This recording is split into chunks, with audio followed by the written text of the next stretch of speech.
What is up, Javiers fam? Welcome back to the channel. I'm at the shop right now with my buddy Javiers, sc300. I'm gonna go ahead and cut right to it to when he dropped the car off, and that's kind of going over it. The motor is pulled out right now, but let me go ahead and flip into that real quick. Obviously, we don't need to see me pulling the motor back out of the car. The motor was just set in the car to begin with. So let me go ahead and flash to that, and we'll get right into it. Alrighty, guys. So as we can see, 99 sc300, original gray car. Car is blue, been painted. The bay is kind of ugly looking. We got some weird ABS kind of system thing going on in the corners that we're going to be going ahead and getting rid of. That's pretty messy. I really kind of don't want to deal with that or be kind of messing with that. So we're just going to go ahead and delete that altogether. The motor's already out, as we can see. Car's on coilovers. We got a whole bunch of really cool suspension stuff underneath the car. Let me go ahead and show you. Car obviously used to be a drift car. Car is quite a bit torn apart on the inside of the car, but we're looking for something that we're going to be restoring for the customer. So pretty cool. As we saw before, 1jzgtevvti. I've already gone ahead and I'm finishing pulling off the wiring harness on the motor. This is an ECTSI 1jzgtevvti out of Veroso or jzx110. And so I'm gonna go ahead and go over everything that we're gonna be doing. What I'm doing right now is I'm gonna go ahead and be pulling out the factory injector. This is something that I want everybody to be aware of. Typically, the seals in the injectors are very, very brittle, and it does leak a lot. So a lot of people have a lot of problems with idling and their car kind of lacking power because these seals in here are actually bad. Now, in the case of our stuff, it doesn't matter. We do have our FMS drop-in 1000cc and 1200cc injector kit that we do have for this rail, where, as you can see, it's an aluminum rail already. It does seat like a 6AN fitting on both sides. So not for crazy power, but for enough power. I do have some customers making, like, I want to say about 600 horsepower with the same rail on their stuff as well. We'll go ahead and pull these fittings out. We're obviously going to be going to do a fuel pressure regulator, and we'll pop these out and put the new injectors in. And it's a really, really perfect just bolt-in kit that we sell. Rocky from FMS made a really, really nice kit. So I will go over that in a second. So we're going to go ahead and pull this runner assembly off. I'm going to do a little bit of welding because we're going to be getting rid of some of the water ports like we normally do to make everything just be cleanly. And then we're going to be pulling the front down, putting new cam seals in because there is a bunch of oil and nasty stuff down the front of the motor and everything too. The seals here are pretty much always bad. The other issue we normally have is the 1jzgtevvti does run a different water pump pulley compared to a jzgte motor. So we're going to go ahead and put a probably new water pump on this. I'm hoping if the customer doesn't opt out and try to go E-fans, which would be a pretty devastating situation because, you know, the car never really stays as cool as it does with the clutch fan. They do work amazing. I'm going to pull the auto trans off. We got a lot of stuff that we're going to be deleting along with all the sensors on the floor and everything too. Got to go ahead and put a sandwich plate on for our sensors. We're going to be doing oil pressure sensor, fuel pressure sensor. Obviously, we're going to standalone. We're going to be using the EMU black on this car, like we use also on our buddy's car right here. So let me go ahead and keep going with it. I'm going to get this piece off real quick, and I'll get into the rail and getting our new wiring harness on the car that I've already completed right now. So let's go ahead and get right into it. Alrighty, so real quick, I've already gone ahead and got the injectors out of the box. I'm going to show you real quick how it all fits. They fit absolutely perfect. New grommets for the bottom. We do have adapters for them to convert to EV6 to Denso, depending on what you're doing. I've already gone ahead and made my brand new wiring harness. You can see the yellow that I use on all my harnesses with the same sheathing and the bracket that I use for all my stuff. So all that is done. This is a complete plug and play harness, not a universal harness. So this is for the sc300 for everything to work in the car, and it does work flawlessly. I've done it thousands of times. It works great. So motor is stripped down. What I'm going to go ahead and do now is I'm going to go ahead and remove the oil filter housing. We're going to start doing our deletes. We're going to go ahead and also start removing all the stuff on the exhaust side that we don't need, as far as little sensors and brackets and stuff like that. He did make a huge mistake when he put this motor in, because obviously this wasn't a rear sump motor, this was a front sump motor. He did go ahead and do a pretty big rookie move. If you can see the oil pan, well, there's no bung there. That is a NA pan, my boy. So now, even though he's resealed the pan, I'm gonna have to go and put this on a stand and pull all that apart and go ahead and weld the 10AN bung on there and get all that done. So that's gonna kind of suck to have to go back and do it again, but hey, you live and you learn. He did get the engine mount brackets in the right spot at least, so that's great. I don't have to deal with finagling that under the 1jzgtevvti turbo. This turbo is very similar, if we didn't already know, to one of those over there, the 7M GTE. I loved this turbo when I had it on my car in my Mark IV Supra that's back over there. You can kind of see it in between all three of my Mark IVs over there, but that one was 1jzgtevvti automatic originally. I got that car as a shell, and I went ahead and put this motor in the car. It was a jzx110, obviously, not a 110, but the only real difference was the intake manifold. But I drove it like that forever, for about 6 months. Then I went ahead and went manual and drove it like that for years, actually, before I started doing anything crazy with this thing. So I love these babies. They sound super, super awesome. You do want to go ahead and do a bypass on the blow-off valve because it does leak under boost. It's just as easy as literally taking it off and hammering it flat, where this valve will keep the diaphragm basically closed from getting air out of it. I know it's kind of a ghetto way of doing it. If you want to buy the block-off plate, go ahead by all means. But that's the way that I've always done it since day one, the old drift days from Triple Crown Drift and stuff like that. So that's all done. I'm gonna go ahead and pop that off and handle it in a minute. We're gonna go ahead and remove the sensor, these brackets, all the stuff I was talking about. I'm gonna go ahead and clean it up, getting all this little like half on heat shields that he has on there off. I need to go ahead and get rid of one of these lines, preferably this one right here. We need to cap this one because we're gonna need to be able to get to the wastegate, which is back here. And also the feed for our boost controller there. It does look like his bracket is missing bolts. If you do look back here where the wastegate's at, kind of hard to see with this hose in the way, but the wastegate's right there. Some people will go ahead and put bolts and nuts or washers behind here, and you can just called shimming your wastegate. You'll push the wastegate forward and you'll get more boost out of it. So if you're trying to do the cheap DIY, that is a quick and easy way to do it. I'd only put maybe one washer. These turbos are only good for about 14 pounds, and even then it's like the peak. So you will hit boost cut and fuel cut, a bunch of other stuff too if you do that on a stock ECU. So we're just gonna leave it alone. I'll put the bolt back in. We are gonna have to go ahead, and since he doesn't have a rear sump motor, obviously we're gonna remove these lines down here, but I'm gonna end up, this is steel. I'm gonna probably have to weld in a steel 10AN on here and then put a 10AN on here and make kind of a custom braided line to hook up and in so we don't have to spend a bunch of money on the drift motion line that's like 180 bucks or 150 bucks or something like that for all this crazy that we don't really need when we don't even know if he's gonna even be using this turbo permanently anyways. So overall overview of this is in a stock motor that you can actually have control over, be able to have fail safes and protect your motor since these motors are expensive now. So we're going to EMU black because it is the cheapest option right now on the market for a ECU that does pretty well actually. We've actually been using it a couple times now. Don't have a huge problem with it. Still haven't been able to get the two-step to work, but maybe we'll figure it out on this one. I'm not going to make it super crazy for boost or anything, but just be kind of cool to do some, you know, gangster kind of, you know, hood rat shit with the car. So, let's keep on going. It's already pretty dark outside as we can see, so I'm probably not gonna be here for very much longer. Might be part of another video for me to get going on it, but I'm gonna get the harness plugged in the best that I can. One of the things that you do wanna be aware of in here is orientation of your coil packs. A lot of people do plug these in wrong. I don't know why, but it's the same as the GE guys, nothing too crazy. GE VVTi, 2jzgte, 1jzgtevvti, they're all the same as long as they're VVTi for coil packs as far as the wasted spark system does go. So I would upgrade the wires, but these wires don't look like they're in very bad condition. Obviously, I'll check the plugs and make sure. We'll see. Probably going to be old as hell in there, and we'll change them before dyno because there's just no reason to do that.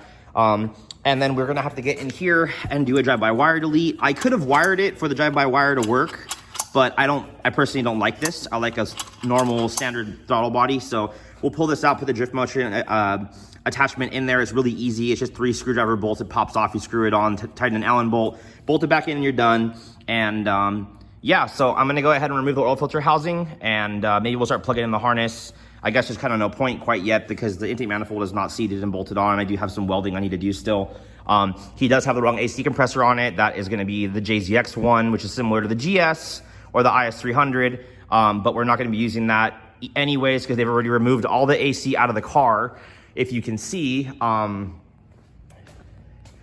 basically, condenser is already gone and some of the lines are already missing. So we're gonna go ahead, I guess the customer said just go ahead and pull it. He wants the bay to look super, super clean and nice. So we'll do ABS delete, we'll delete the EVAP, we'll delete the AC. He'll have a lot of clean, clear openings to have air go through. This is gonna be kind of more similar to Alex's SC. If you guys remember the blue sc300 with the kind of sky, you know, space-like Galaxy engine bay. That was the car that we did that was kind of similar to this too. Car used to be a drift car, made it into a nice street car. So I have a lot of stuff to delete in here. We're gonna have to get on that. And then I will also show you underneath the car what we're doing. We're only gonna be doing a single fuel pump because obviously stock turbo, 1000cc injectors, we only went 1000cc's because it's pretty cheap. No reason to buy 700cc's when you can buy 1000cc injectors. You know, still tune the car on E85. Car, I'm expecting car should be maybe 280 horsepower to the wheels, maybe 300 horsepower. We'll see what she does depending on the health of the motor. I don't know where the customer did buy this motor, but he said he got it from an importer, and they didn't do a compression test in front of him, which was kind of annoying. But I'm sure it will run. So let's just go ahead and we'll keep on working through it. I did forget right now, I didn't place that order yet for the ABS delete, so I'm gonna have to definitely do that before. I'm also gonna pressure wash the engine bay and just hit the engine bay with some black, just so the engine bay looks more modern. And it'll look really, really good with that factory 1jzgtevvti, because these 1jzgtevvti, because this is a beautiful looking motor. I've always liked this motor the best out of all of the JZ family. I think this motor just looks very modern and very sleek. So let me quit talking and get to work. So let's go. Alrighty guys, so another afternoon, evening at the shop. I have the motor on a stand now. As we can see, let me show you where we're at right now and we'll go ahead and get back into it. So, 1jzgtevvti, a bunch of stuff's already been pulled off. You can see all the stuff on the floor. Trans is off, and we're gonna start working on everything right now. I wanted to show the parts that we got to start kind of fixing some of the problems we got with this. We got our graphite gasket for our downpipe, which I just realized that one of the studs and the turbo elbow are messed up. We have our new Drift Motion hardline adapter kit with the fitting. That's all really, really cool. I'll go over that later. If you haven't seen it before, it is a nice piece. We have our braided clutch line, our new pilot bearing. We have our fitting for the power steering pump that he was missing because it is a braided line on the rack already, and the pump right there is obviously missing the fitting, as we can see too. We have our cam seals, and the adapter for the fuel line for the Toyota one. These ones are really, really cool. It allows you to pull off the basically 5/16 fuel line adapter that's been crimped on from Toyota and screw it into whatever thread this is, and go to 6AN for your feed line. So really, really cool. I've already gone ahead as well as put up the adapters from Drift Motion for the front of the rail and the back of the rail for the 1jzgtevvti. So that's gonna go ahead and work beautifully. I'm thinking as well, just to save the customer some money, since it is gonna be a pretty simple setup, I'll probably pull this sensor out. These oil pressure or oil dummy light sensors are going to be a 1/8 BSP sensor, and we're gonna just tap it out for 1/8 NPT. So I'll pull the fitting out, I'll go ahead and pull the bolt out, and then we can just screw our AEM sensor for oil pressure directly into this, and then we won't even have to change this whole unit or buy him that, which will save him a couple bucks, and we're kind of already on a budget and overspending over budget. So his sensor up here did go ahead and break off because it was already brittle, and just touching it, it literally just snapped. So gonna need a new VTI solenoid or a used one, as long as it works, whatever. Yeah, here's the stud. We'll go ahead and kind of just show this because it's just really messed up, but totally torched out, and the threads are just totally missing. So I don't know how we're gonna fix that. I might have to just use some vice grips or weld a bolt on and torch it up there or something, or I don't know, but we're gonna need to get that out for sure. Still need to pull the oil pan off. Obviously, this is what I was talking about changing. The OEM line has the feed line bolted into here. I will show you when we're doing it. I mean, actually it's like welded in there and pressed in there from factory from Toyota. The feed and the return are on the drain side of the turbo, which is kind of interesting from factory for Toyota to do that, but we're kind of working at it. I am, like I said before, we're gonna go ahead and change the cam seals. So tomorrow when Gavin comes, we're gonna go ahead and pull the timing belt and all the front of the motor down. I'll change the cam seals, we'll change the water pump. That's what that big box is right there, brand new 2JZ GTE water pump. And get that all together. The transfer will be back from getting rebuilt at the end of the week. And we can start working on getting this thing back together. I also kind of flaked out on ordering that ABS delete kit from Powerhouse Racing today. So I might need to just make a custom kit for this. I've bent lines before and kind of made some custom stuff happen. So based on budget, I might just say call it and just bend them all hard lines with the Toyota adapters and stuff like that too. So we can go over that later as well. But let me go ahead and I guess I will do a little bit more in the next video, and I need to make a part 2 because it seems like this video is already getting pretty long. So let me go ahead and keep working at this, and if I don't get out of here soon, then I'll film some more tomorrow. So let's go. Alrighty, so one more quick thing about the ECTSI versions of the 1jzgtevvti, or even the 2jzgte cars that are going to be VVTi that have no idle air control valve. You can see it's blocked off, and have a drive-by-wire. Idle's controlled from the drive-by-wire, so they wouldn't be using an idle control valve because it's electronically controlled idle. So this is what the drive-by-wire does that we can't control. That's going to be the lockout. You have like a 15% get me off the freeway, oh shit kind of situation. So all it is on this, so we can do the drive-by-wire delete. If you haven't seen it before, I'm gonna do a quick little video because it is extremely easy. So this is the one for the 1jzgtevvti. Give me 2 seconds. I'm gonna go ahead and pull these bolts out. There are 1, 2, and 3. Give me 1 second. Anyway, so they're out. You just give it a quick jiggle, pop it off, and you're left with this. So what I typically do is I pull this nut off, I pull this piece off, and then I usually remove this piece inside. I haven't ever tried to see if it fits with the OEM piece in there. So I guess as I hold my phone, let me try. Well, it does look like you probably don't need to remove it. So I've never done it like that. I usually just leave it out. So anyways, you'll have to rotate this in place. And then as we can see, now we have full oscillation of the flap. If I can even, let me get a light on this actually. Here's a better view of this. So let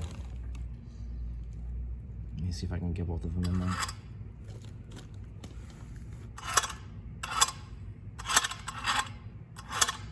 Kind of hard to get that all in one frame, but it works. So anyways, we're going to go ahead and put these bolts back in. Obviously, I probably should have done that first so I wasn't having to hold this and have it spin, but we're gonna screw these back in. And drive-by-wire delete is now completed. So, works fine to me. So now we got that part fixed. I'm gonna go ahead and get my harness screwed on the intake manifold, go ahead and plug in the PCV valve and tighten down the gasket, because pretty much everything now is going to be done for prep for this. Do it real quick. So these water lines, depending on what you're running and what you're doing, you don't need to run these. It's a cooler for the throttle body. If you're not doing the drive-by-wire, there's no reason to warm up the throttle body to have the idle kick in there. Also, jzx100 versus jzx110 stuff or Verosa stuff. These motors that are ECTSI run a 4-wire TPS similar to 2jzgte. A jzx100 will run a 3-wire TPS or 3 connector. It's still 3 wires, but it's going to be like a 3-pin connector instead of a 4-pin connector. Some people like to weld up these some of these ports if you're not using them. I usually just cap them if we want to use them later for blow-off valve or something different. They're there. But yeah, anyways, nothing too crazy. Like I said, I'm going to go ahead and start getting the manifold on and getting all that together. So give me a minute. Alrighty guys, so as we can see, oil pan is off. Motor looks pretty healthy inside. Don't see anything abnormal. Definitely was kind of a little bit sludgy. Oil pan is off now.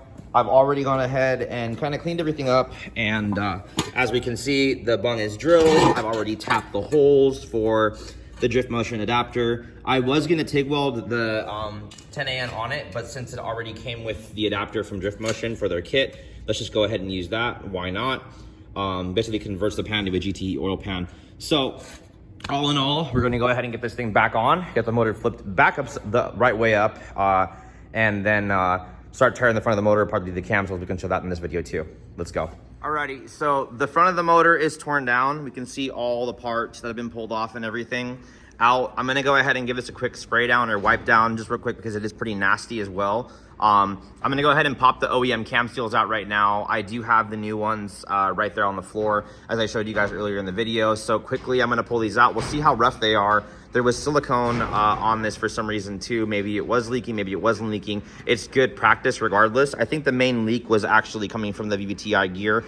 We do have a brand new OEM Toyota one right there on the back of the car right there we're gonna be putting on. just to avoid anything happening. I have customers rebuild these before and have the gear fail and actually blow the motor up, so don't want that. We will be changing the water pump. It's also right here on the floor in the bags. We're going to be changing the seals, everything too. So give me a few minutes. I'm going to go ahead and get all this torn apart real quick. We'll get some stuff wiped down and we'll keep moving because transmission is done at the rebuild shop, so should go pretty quickly. Let's go ahead and keep going. Together, new water pump, new seals, new VVTi gear, timing belts on, tensioners tightened up, idler, and all this stuff is all tightened down too. We have our new steel in our thermostat housing for our thermostat. Just everything's all back together. These covers do get really messed up when they get saturated with oil. Just shows that there was a major oil leak going on for a long time. You usually have to replace these. They're for a 1J, so they are shorter than a 2JZ since the block is shorter and 2JZ is taller. But anyways, we're trying to save the customer some money. We did wipe it down the best we can. This is not oil in here. This is just kind of what the bubbly stuff is from the oil just killing the plastic, but it's gonna go back on.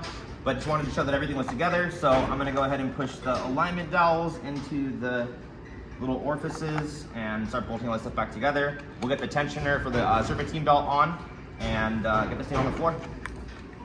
Alrighty guys, so mind the wind because my roof is just freaking absolutely annoying as F. But bay is now completely clean. 1J VVTi is completely done and ready to go. Tomorrow we're going to be getting the tranny back from the rebuild shop. Probably go ahead and paint the bay and go ahead and get the motor in the car. Not going to do anything crazy. It's going to hit it with some spray paint just because of the fact that there's a bunch of rust and repair from the front end being done. Didn't go ahead and opt for doing the Powerhouse Racing ABS delete. Customers honestly very tightly budgeted because there's been a couple extra expenses we've had to deal with this stuff. But tomorrow we should be getting everything kind of hopefully together as best we can, maybe Monday or Tuesday, having this car running and be able to get in the car out of the shop during the weekend or something like that. So I'm gonna go ahead and end this on part 1 of the video. So I hope you guys enjoyed this video. This is all about the ECTSI jzx110 swap into an sc300. It would be the same with any other 1JZ swap that you do with this car. We've done many of these cars. I probably know just as much about these as I do about all the other Supras that we do. But anyways, guys, any questions, any concerns, anything you guys want to know, or anything I didn't cover that you want me to cover in another video, let me know. Yeah, can't wait for part 2. Till next time, guys, peace.